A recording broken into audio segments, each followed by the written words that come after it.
And on this week's Energy Facts Chats, episode 9, with me, JP Warren, and Mike Umbro, we got into why electricity prices are skyrocketing 2 to 3 times in California. Mike, what else?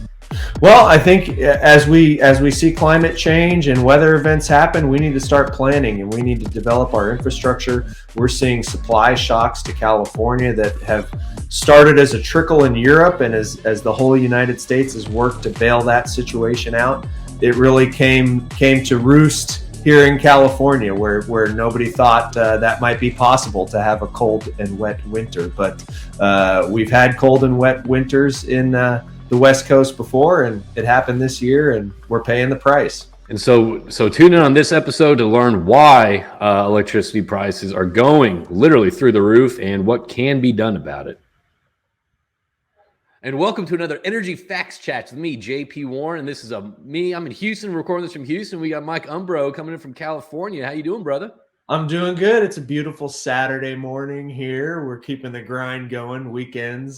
How was your week? What'd you get into this week? Anything you want like to share with us? I got some permits from the county to drill some wells. So wait, are these the same permits? So for those that don't really know Mike's situation, you've been waiting on permits to get stamped for what, 2.5 years, something like that? Yeah, and working on this project for 5, but really trying to drill for about 2.5, 3 years. And so we got our permits through Kern County. Okay. Planning and Natural Resources Department, and from there they go to the state agency, which is CalGEM, our railroad commission. So, so hopefully they get blessed by CalGEM, and we can be drilling in the early summer months. And for those of you that are active listeners and subscribers to this, I will hand out his personal number once he starts selecting services such as rigs and bits and all that fun stuff. And you can call him at any time of the day or evening. 24/7. 24/7.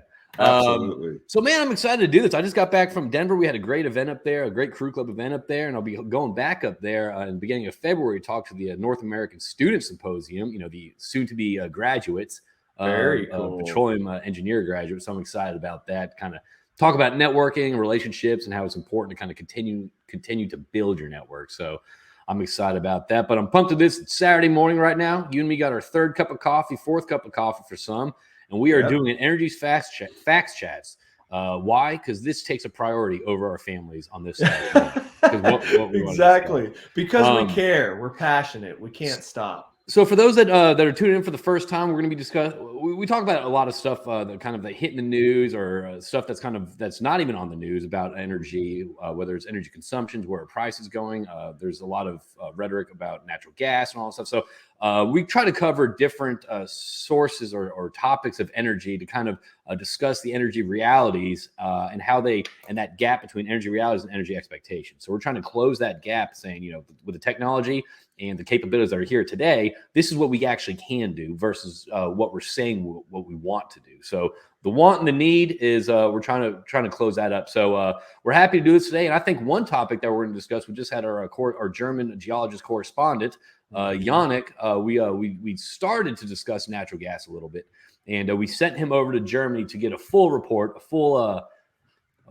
some feedback from citizens over there on what the actual conversations are happening over there. So we thought this was a perfect time to talk about natural gas. And kind of, I think it's a good focus to talk about California's natural gas right now, because I think California's energy policies are very close to in line with Germany's energy policies from the conversation with Yannick. Mike, what are your thoughts on that? Yeah, absolutely. Both California and Germany have greenhouse gas reduction goals and targets, and these targets are driving how they're developing the grid in Germany and out here. And as we sent Yannick off, Greta got arrested near his hometown for protesting the lignite development that's happening out there, as they say, whoa, we need more lignite and coal to keep the lights on. Well, also it's interesting too, for those that caught episode 8, Yannick was talking about how, he's got buddies in Germany that they're going to university, and they're dressed up, they're bundled up, they have no heat to the university. So it's a real deal that's affecting a lot of people. And unfortunately, this is kind of one of the points of this, it's because of poor energy policy decisions. It's putting the virtue in front of reality. And that's kind of, if I'm going to school and I'm, freezing my ass off, when I'm paying to go to college and go to university, I'd be pretty upset. So I'm curious to see what's going on with that. And you sent a pretty interesting email over to me to kind of give me an overview of what's going on in California when it comes to natural gas. Historically, California prides itself on having, obviously being a driver, a leader when it comes to climate energy policy discussions. And the one of probably the best NIMBY mentalities out there. And it's not just NIMBY mentality when it comes to, exporting foreign hydrocarbons from Venezuela or wherever it is. Or I saw something, maybe, some Russia stuff going on in Twitter, some subterfuge. but it's not so much just the imports of oil, but it's also, and I didn't realize this, and that's why I love doing this, because I'm learning a lot, Mike, and I appreciate you kind of taking your time and kind of sharing with me and also our viewers out there. But you sent a pretty interesting email about the NIMBY, I guess, mentality when it even comes to natural gas in California, and how pretty much it's not produced in this. So let's talk about kind of the email that you sent that kind of summarized it real quick when it came to the 30 to 40% reserves, and then kind of we had the winter. So walk us through kind of to where we're at today, the stage we're at today when it comes to natural gas in California, and why it's so important. Yeah, and tying it into all that we've been talking about the past, really 8 episodes. Everything in this energy mix is so interconnected. Even Europe is connected to California. And what happened here, I received a bill from SDG&E, San Diego Gas and Electric, saying, hey, by the way, your natural gas and utility rates are going to double next month. Not go up by 10%, but they're going to double. And that wait, I'm sorry. Let me just kind of let me back. So you got a letter saying next month. So that's not even like, okay, well, I can take another shift or I can do this. It's like you're getting hit with this news out of the blue, and you probably have 4 weeks to kind of plan for this doubling of electricity bill. Exactly. Okay. Exactly. Right. So, and everybody in the state is receiving these notices, whoever the utility is. So PG&E up north, they're telling customers, hey, your rates are going to double or triple. Yeah. SoCal Gas, kind of in the LA area, your rates are going to double or triple. And everybody's like, what is going on? I cannot afford this, because as you say, an extra $200 a month. Yeah, you're taking extra shifts. If you're just getting by, that means I'm working 10 to 15 more hours a month if I can get those hours just to cover the cost that I'm enduring from the increase in these natural gas and utility prices. So I'm assuming your personality, you make a lot of friends pretty easy, you get a lot of conversations, and you love talking about energy. What's kind of the feedback you're getting from some of the folks out there once they got these letters? People want to know why, and they don't know why. And you can't blame them, because whatever we read in the local paper, the LA Times, or even the Wall Street Journal, I started noticing they're reporting on this topic, and it is national news. It's in the Wall Street Journal, but there's certain nuances of the story that they're missing, and we can go into that. But ultimately what happened was Putin began his buildup and his invasion in March. So going back to 2022, we all remember, wherever we are in the oil and gas industry or in the country, natural gas prices kind of jumped from that $3 range to $6 as he built up for this war. And then that held pretty constant through March, April, May. And then we saw another uptick in the summer months where Henry Hub prices jumped up to like the $9 an MCF rate. And then you're saying, okay, wow, now we're shipping a lot of LNG over to Europe to effectively bail out Germany. We need to fill up their gas storage because winter is coming in Germany. That was what we've heard for the past 9 months. So that's a very critical piece that is overlooked in a lot of the reporting. Those spring and summer months, where you typically have warmer temperatures and moderate to low natural gas prices, those months are the months that traders for the utility companies out here on the West Coast, and specifically in California, are going to be buying natural gas when it's cheaper to fill it up in our storage caverns, because we only produce 10% of the natural gas we need as a state. So we rely very heavily on storage. So you storage produce 10% of what we use. Of what you use at a state. And is that because you can only produce 10%, or is there restrictions that you could produce more? I mean, what, like, is it the 10%? Is that a policy thing, or is that a capability thing? It's both. It's a policy thing that's, since the mid 80s, we've been kind of tamping down local production. Yeah, we're going to get on all that. Yeah. And so, restricting local production.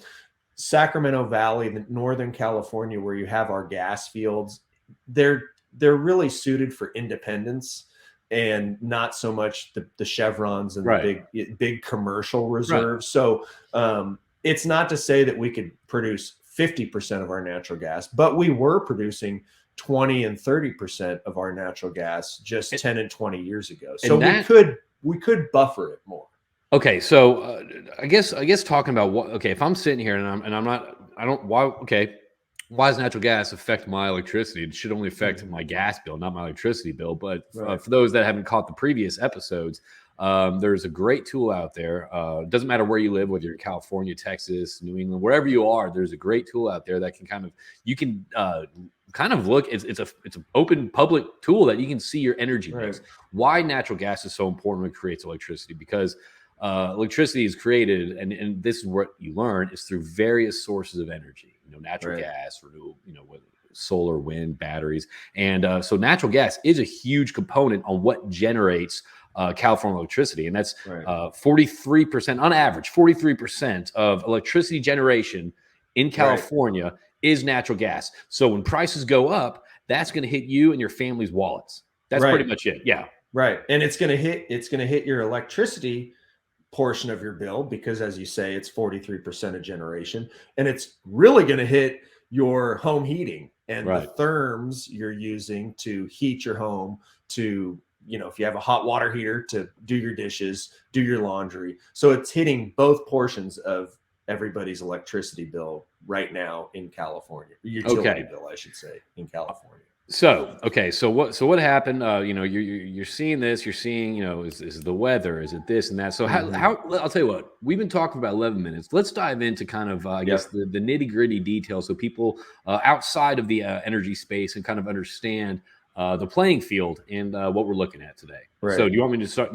The? Sure. Yeah. Okay. Yeah. And to tie it back to Europe, as we bailed them out over the spring and summer, there was a recent Wall Street Journal article 2 days ago, I think it was, that said we filled up their gas storage. They've got it filled up to 82% on their gas inventories, and they're starting to kind of cheer a little bit, like, hey, we're well into winter. We got plenty in storage. That's a Band-Aid. What we forgot, as we thought Europe was going to freeze, it actually got cold on the West Coast, and so we spent all this time preparing Europe.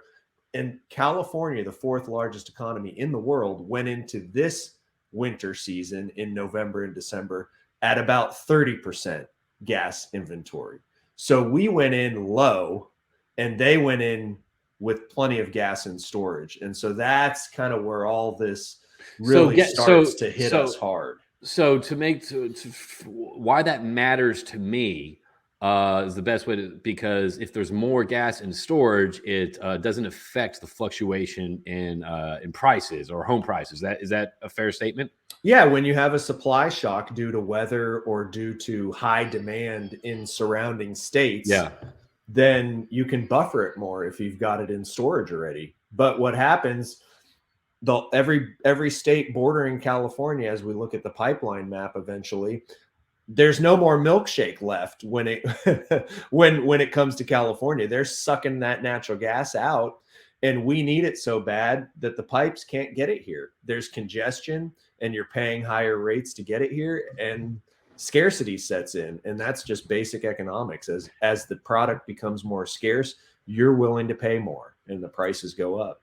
And look, to save on expenses for the production of the show, this presentation is straight information. We have it's bare bones, baby. No frills, no nothing on it. It is so it's like made in the 90s. I love it. All right, ready? Here we go. Here we go. So I guess this first thing we're looking at, you can't read up here because, or let me see if I can take that the banner down a little bit. Why don't you kind of tell us kind of what we're looking at here, buddy?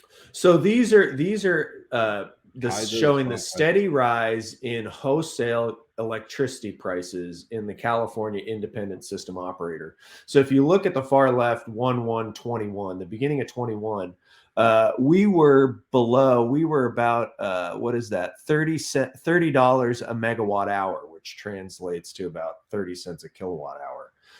But it's slowly risen over time, but this right side of the chart shows that these shocks to prices are not only lasting longer, but the rates are skyrocketing to $300 a megawatt hour. And that's what we were talking about in episodes, 2 through 4, when we were really looking at the California ISO and showing, wow, 300 bucks a megawatt hour. So you can see, these are days stacked on one another. This event lasted from, the beginning of December all the way into January. So now, instead of these, short blips, 2-day events where you have extreme prices, December was basically a whole month of $300 a megawatt hour. And that is a big trigger to why we receive these notices. Hey, your rates are going to double. Why? Because for 30 days straight, the spot market was going bonkers and natural gas prices were up at 18 to 30 bucks an MCF when you get to the city gate in California, in Northern California and Southern California. So you're paying a huge amount for your energy. That seems like a huge amount. And also it seems like, in the December month, and it seems like that spike, it didn't not only just go straight up vertical, but it kind of, as you said, because of the days, it kind of stretched to the number of days that I guess that spot price was that high. And and so let me ask you a question real quick, kind of coming back. I'm a California consumer. I'm looking at this. I'm listening to this. Okay. What am I looking at? Why is this happening? Right. Well, it's happening because it's December and the days are the shortest out of the whole year in December. It gets dark at 4:30. So the solar goes off early. Not only that, but California, as we all have been hearing in the news, has had a pretty wet December and January. So you have a lot of clouds, which really hurts your solar. Okay. And potentially wind. If it's kind of these slow moving storms that aren't really big and gusty events, your renewables really get hammered. So as a result, to keep the lights on and to keep the heaters on, you're bringing in a tremendous amount of natural gas to basically support the renewables that are variable. That can't work. Okay, so pretty much you're getting your natural gas pumped in from the surrounding territories around California, pretty much. Right. Okay, we're going to get into that. We got a slide on that. Okay, yeah, we do have a slide on that. So let's get moving. Anything else you want to cover on this one? No. Prices are going up and they're staying up is the main, and the prices spiking are lasting longer in duration. So this one, I just kind of want to point out, there's a lot of stuff here on whatever. The main thing that I want to point out, Mike, you chime in what you want to point at, is that again, this kind of ties into the last 8 episodes we've talked about, and talking about what Mike discussed. Whenever it gets cloudy, the wind stops going, there needs to be that extra protein, that extra energy, which is natural gas. So we're seeing that natural gas makes about 43% of y'all's electricity generation. And if you can't really zoom in here, but this is kind of the breakdown, I'm assuming, of whether it's battery, nuclear, coal, natural gas, solar, and wind. Right. And the baby blue, that big bar, the biggest bar, is natural gas. Okay. So you see, natural gas is, effectively our baseload in addition to nuclear. So we need it. It's something that the lights go off if we don't have natural gas. And if I'm sitting here watching this, okay, why don't we just switch the system over to 100% renewables and take away the hydrocarbon, the natural gas, fossil fuel? Well, simply because the technology is not there to provide enough energy or electricity or whatever that is to the population, just because the technology is not there yet. It doesn't matter the investment or the money behind it. It's just not there yet.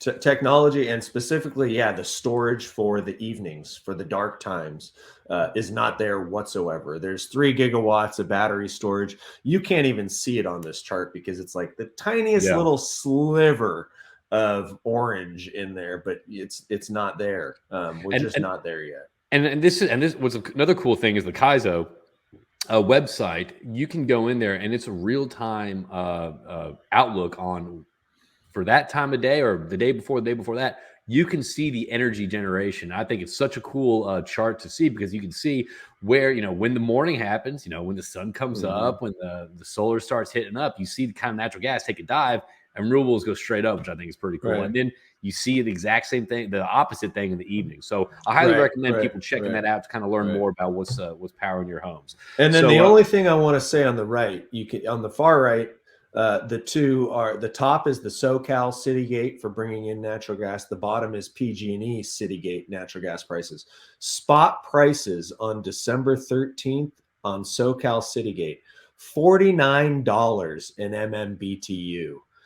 Bottom PG&E, $57 an MMBTU on December 21st. That is insanity. That is and you insane. can see on the PG&E historically from 2017, it's stayed below $10 pretty much, like low below, like below 5 pretty much. You can see that, and the next thing you know, June.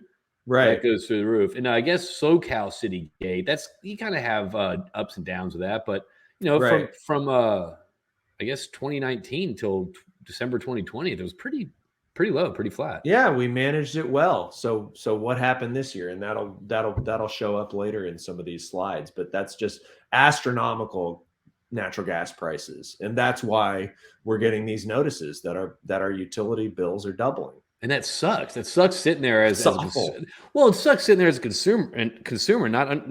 And that's the thing. Look, I'm not taking anything away. Like, I really tried to kind of take a viewpoint of if I was not in because before I joined the energy industry, I had no concept on how electricity is generated. What does it? So this is important to people that are just sitting there because the higher the natural gas price, the more it's going to hit you. And this, I think, a sticker shock. Hey, by the way, next month's been double or triple.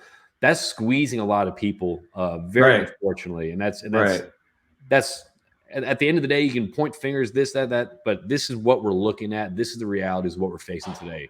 So, and it's unbearable for people. So. Well, I can see that. Yeah, I mean, that's a lot of stress, man. Finances are a very stressful time, especially you got a recession, especially you got inflation, especially you got this and that. And next thing you know, it's like, oh, by the way, your cost of living just doubled next month. So go get that extra shift. Okay. Let's look at production. So production is it's a slow decline. So you can see, we've the top left is our proved reserve. So obviously, as you limit drilling in a state or a basin, your proved reserves are going to dwindle over time because your production is dropping. So proved reserves are a function of exploration and drilling. And so we've effectively said as a state, we don't want natural gas production. We don't want oil production. We want that to happen everywhere else but our state, whether it's California, whether it's Colorado, whether it's wherever. We want that everywhere else but our state. Right. And the bottom right, you see natural gas production has been steadily declining since 1970. It's picked up, in the mid 80s after that, supply crisis kind of hit and everybody started drilling again. Then it declined, picked up a little bit before 2000. But ever since 2000, California has lost half of its natural gas production. And that's really due to the fact, like I said, the Sac Valley and that basin lends itself to independence. And as you increase regulations, typically the larger operators can buffer some of that and pay to develop and continue to drill in a tough regulatory environment. But the cost to do business as an independent becomes too great. And what happens is people stop drilling for natural gas. And that's what we're seeing.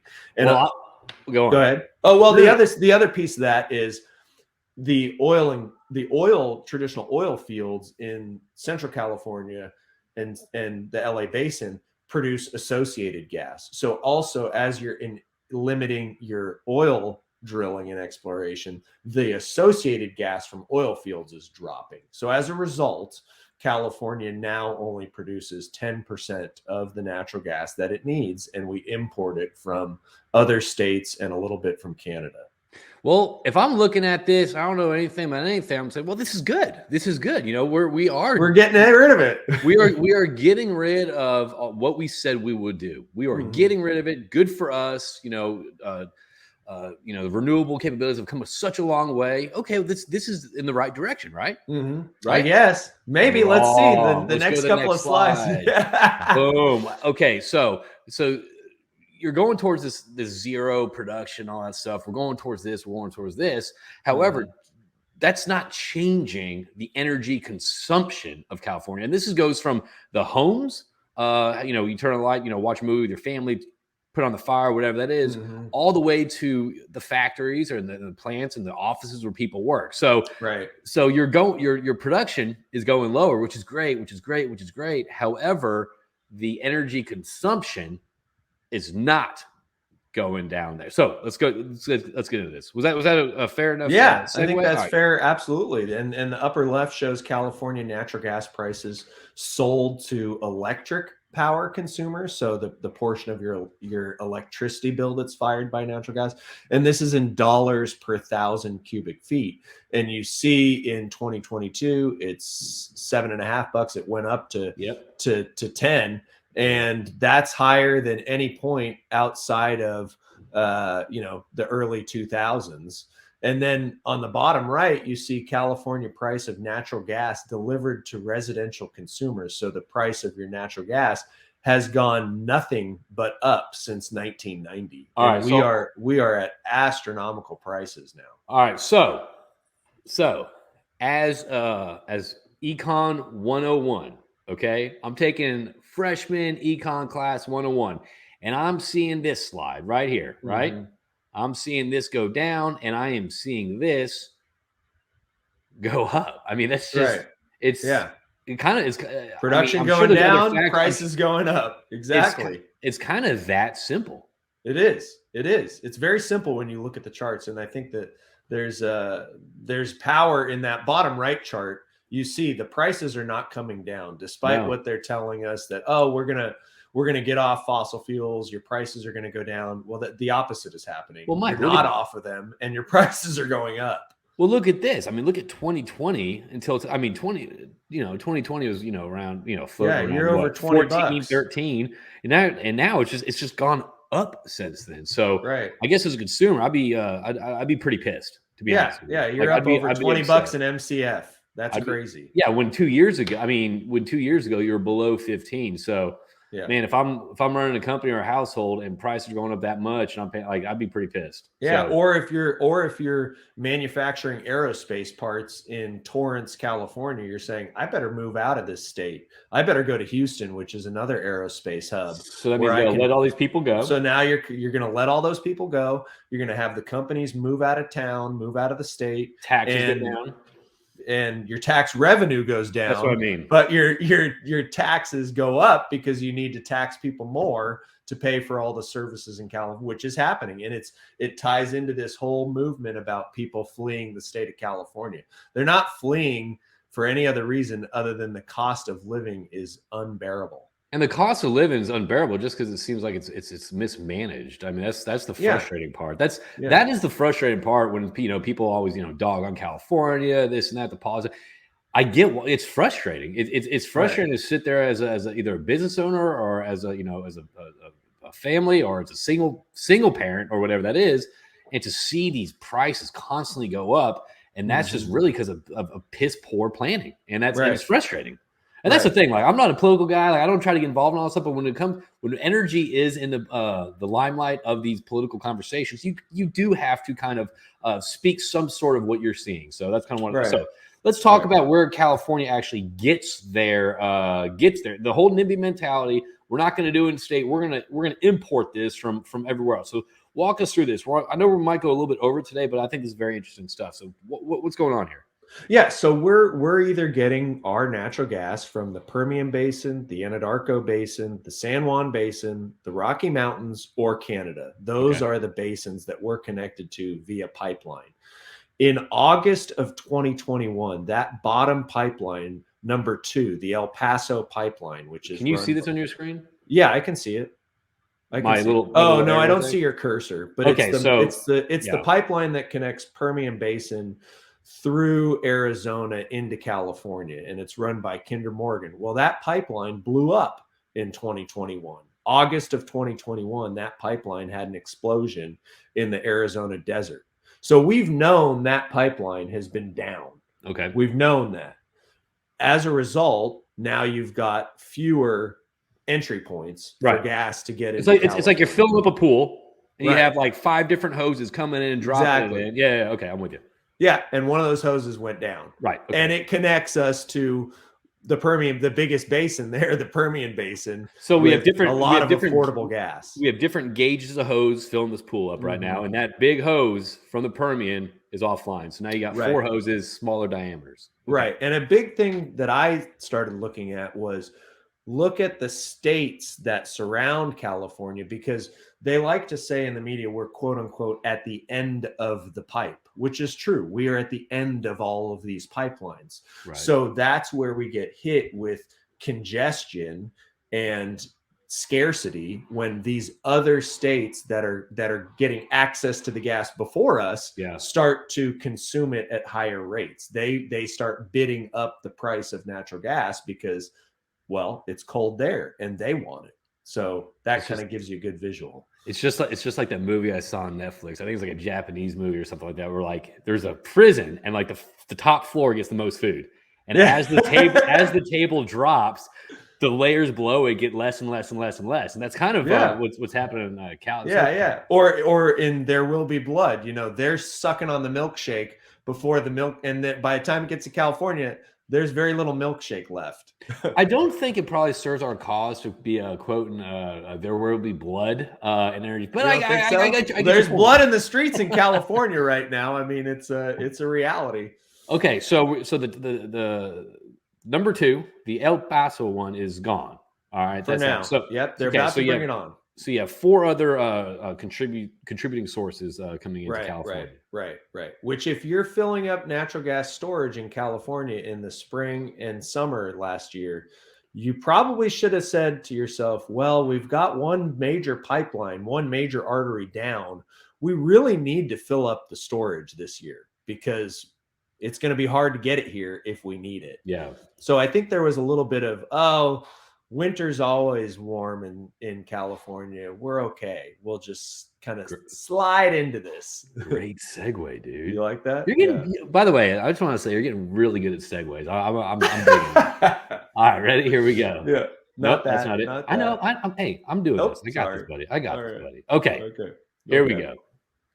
So this is the weather, right? We see in these news articles, the weather has been cold in California. So that's why these prices are high. There's a major wrinkle to this. When you go to weather.gov, the government data, and you look at December 2021 average mean temperature throughout the month, and December 2022 throughout that month, you see San Francisco International area, San Diego area. The temperature was actually fairly consistent. It was not noticeably colder in the month of December in California. But when you look at all of the surrounding states, Nevada, Oregon, Washington, New Mexico, Arizona, Denver, Wyoming, they were about 8 to 10 degrees cooler. So these weather systems hit the California market. And, the media that's kind of reporting this, it's because the weather in California changed. No, as those systems blew over the other states, it got very cold. And so when you think about that pipeline map that shows pipelines going through Wyoming, well, Casper, Wyoming was 8 degrees colder this December. The pipelines going through Colorado, Denver was 9 degrees colder this winter. So it's an important wrinkle to note that it wasn't necessarily the weather in California that caused this. It was the other states saying, well, we need this natural gas because it is freezing out here. It's literally freezing, and we need our natural gas. So that's what drove the temperature discussion. All right. I'm listening to you. Okay. I am, however, look, I'm looking at this. I'm saying, okay, well, I'm actually kind of looking at what was the temperature in 2020? What was it 2019? Because I'd like to see kind of versus, this year versus last year. I kind of want to see historically on kind of what it's been. Yeah. You'll see it. I did look at that. You'll see, Denver and Wyoming, of course, they get down into those temperatures in other years. But you've got to remember, in those other years, maybe we had the inventories in our gas storage well stocked, or that El Paso pipeline was still on. So you had all of your pipelines blowing and going. So there's little wrinkles we could go back in time and look at. I guess I'm looking at, so pretty much what I'm hearing, the weather this, the weather that, like, it's so easy to cause blame or fault on something like that. However, this is saying it's really not the weather; it's the supply that's causing the prices to go through the roof. Is that it is the weather. It is the weather in the sense that in Denver, everybody probably wanted their heaters cranked up a little more because it was 9 degrees cooler this winter than it was last. So it is the weather in the other states to a certain degree. But it's not so much, in this case, the weather in California. And that's kind of a misnomer that the journalists have just been saying, well, it's because it was so wet and cold in California. Well, it was wet, but it wasn't that cold. Maybe there's a psychological thing of people being inside in the rain and they crank their thermostat up a little bit in California. But when you actually look at the temperature data, it was colder in the surrounding states.